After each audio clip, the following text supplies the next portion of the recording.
I'm able to share that we made the extremely difficult decision to transition from Operation Search and Rescue to recovery. Your morning news now. First responders at the site of the Florida condo collapse are now conducting a recovery operation as officials determine there are no survivors left in the rubble. The death toll for the site currently stands at 54, with more than 80 unaccounted for.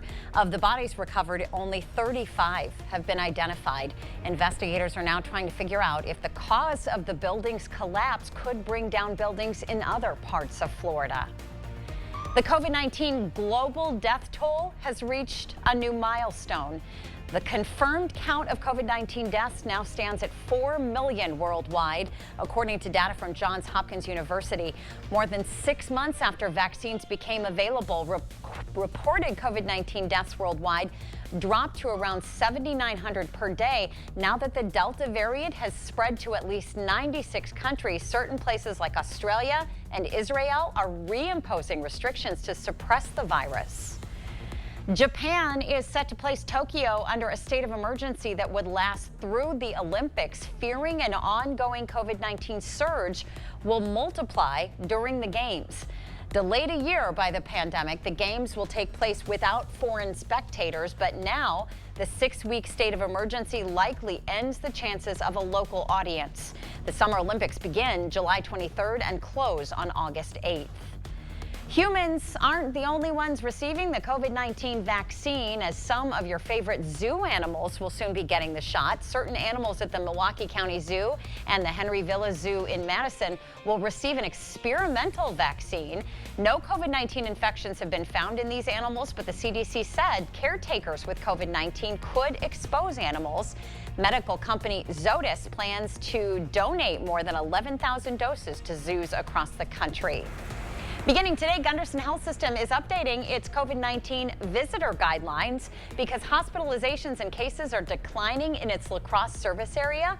The hospital will allow adults and children of any age to visit patients who are not being treated for COVID-19.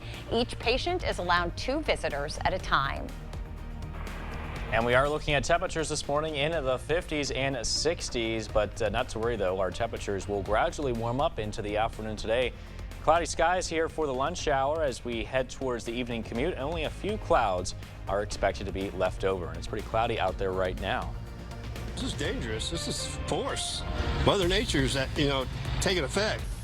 Tropical storm Elsa is now heading northward on a path that will take it over some of the biggest cities in the U.S. The storm made landfall in Florida's Gulf Coast, pushing wind up to 65 miles per hour, flooding roads and leaving thousands without power. As the storm heads up the East Coast, the National Weather Service says Elsa could intensify as its eastern side spins out over the Atlantic. Meanwhile, storm watches and flood warnings have been extended as far as New England. The Wisconsin Army National Guard is sending a group of approximately 125 soldiers to the southwest U.S. border. The 229th Engineer Company from Prairie du Chien and Richland Center will assist U.S. Customs and Border Protection with non-law enforcement activities for about 1 year. Wisconsin is one of 23 states that will send troops to the border in an order by President Biden. The announcement says they will leave this fall, but no specific date or destination is being provided at this time. The UW system will give $1 million to students under a new scholarship program. The Wisconsin Regents Opportunity Program provides scholarships to underrepresented and deserving students before enrolling or while in school.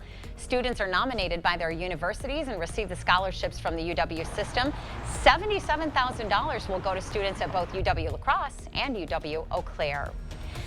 Later today, it'll be time to get your country on as Country Boom begins. Doors open at 5 p.m. and acts will be kicked off with JT and the Gunslingers at 6, the Pat Waters Band at 7:30, and Diamond Rio at 9. Organizers want to remind festgoers that Ubers and Lyfts will not be allowed to drop off people near the fest grounds.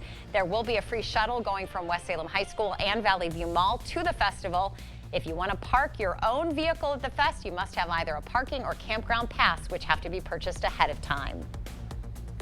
And here's a look at your 8-day forecast. Next 8 days, a little bit cloudy here tomorrow, 78 degrees. Temperatures warming up into the 80s as we head into next week. And we may be looking at a slight chance of showers and a couple of thunderstorms mid to late next week as well. We want to thank you for sharing your morning with us. We hope you have a great day, and we'll look forward to seeing you back here tomorrow morning.